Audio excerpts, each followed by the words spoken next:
'Dominic and the ladies purse'. 2 hours 25 minutes run టైమ్‌తో థియేటర్స్‌లో మలయాళంలో రిలీజ్ అయ్యి, ప్రెజెంట్ జీ5లో తెలుగులో కూడా స్ట్రీమ్ అవుతుంది. డబ్బింగ్ బానే ఉంది తెలుగులో.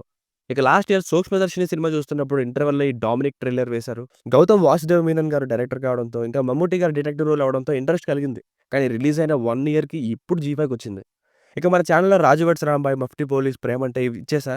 చూసేయండి. ఇంకా ఈ 'డామినిక్', 'అవతార్', 'నయనం', 'దివ్యదృష్టి' ఇవన్నీ కూడా కవర్ చేస్తా. కొంచెం సబ్స్క్రైబ్ మీద క్లిక్ చేస్తే అప్డేట్స్ మీకు కూడా ఫాస్ట్‌గా వస్తాయండి. ఇక ఈ 'డామినిక్ ది లేడీస్ పర్స్' సినిమాని చూసాక నాకైతే స్టార్టింగ్ మెయిన్ స్టోరీ స్టార్ట్ అవ్వక ముందు వరకు బావుంది. ఇంకా లాస్ట్ 10 మినిట్స్ ఏదో కొంచెం పర్లేదు. ఇక మిగతా సినిమా అయితే నరకయాతన చూపించిందండి. అసలు డిటెక్టివ్ ఫిల్మ్‌లా అసలు లేనే లేదు.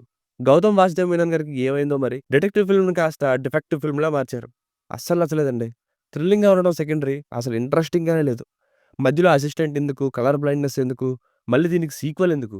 ఆ ఇల్లాజికల్ క్లైమాక్స్ ఏంటో! చాలా బోరింగ్‌గా ఉందండి మూవీ. లాస్ట్ వరకు కూర్చోవడం చాలా కష్టంగా అనిపించింది.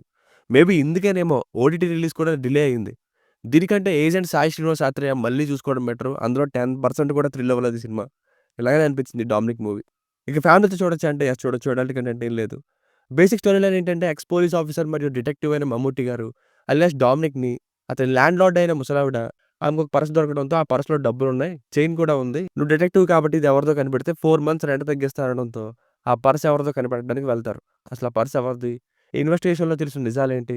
చివరికి ఏమైంది అన్నది స్టోరీ. Plus points. లైన్ రొటీన్‌గా ఉన్నా కానీ ఇంట్రెస్టింగ్‌గానే స్టార్ట్ అవుతుంది. అందుకే ఒక అరగంట పర్లేదు. ఇంక క్లైమాక్స్ కొంత పర్లేదు. అది కూడా ఐశ్వర్య రాజేష్ గారి one of the movies climax లానే ఉంది. ఇంతే ప్లస్ అనిపించింది. మమ్ముట్టి గారు యాజ్ యూజువల్ యాక్టింగ్ చేసుకెళ్ళిపోయారు. మళ్ళీ దీన్ని స్పెషల్‌గా ప్లస్ పాయింట్‌గా చెప్పవసరం లేదు. ఆయన ఎంతో వెటరన్ యాక్టర్. సో, ఆయన యాక్టింగ్ ఆబ్వియస్‌లీ బానే ఉంటుంది. ఇందులో కూడా చాలా వరకు యాక్టింగ్ మీద బానే నడిపారు. Minus points. అసలు మమ్ముట్టి గారు చేయాల్సిన రోలో కాదో నాకు తెలీదు గానీ, ఈ సినిమా చూస్తే మాత్రం ఇతనికి ఏం హెల్ప్ అవ్వదు ఈ మూవీ అనేలా ఉంది. డిటెక్టివ్ ఎలిమెంట్స్ స్టార్టింగ్‌లో క్యారెక్టర్ ఇంట్రోకి తప్ప పెద్దగా ఏం లేవు. మధ్యలో కొన్ని ఎందుకు పెట్టారో తెలీదు. ఆ కలర్ బ్లైండ్‌నెస్, ఎందుకున్నాడో తెలియని అసిస్టెంట్ ఇలా. ఇక బోరింగ్ స్క్రీన్ ప్లే, చూడాలనే ఇంట్రెస్టే కలగలేదు. ఫస్ట్ కూడా ఈ క్యారెక్టరే అని చెప్పేయొచ్చు. మ్యూజిక్ అయితే అసలు ఇచ్చారో లేదో మ్యూజిక్ అనేలా ఇంపాక్ట్‌లెస్‌గా ఉంది. సో, ఫైనల్‌గా మూవీకి వర్డిక్ట్ ఏంటంటే, నా వరకు డిటెక్టివ్ ఫిల్మ్స్‌లోనే one of the most weakest thriller films ఏమైనా ఉన్నాయంటే, అందులో ఈ ఫిల్మ్ కూడా ఒకటి.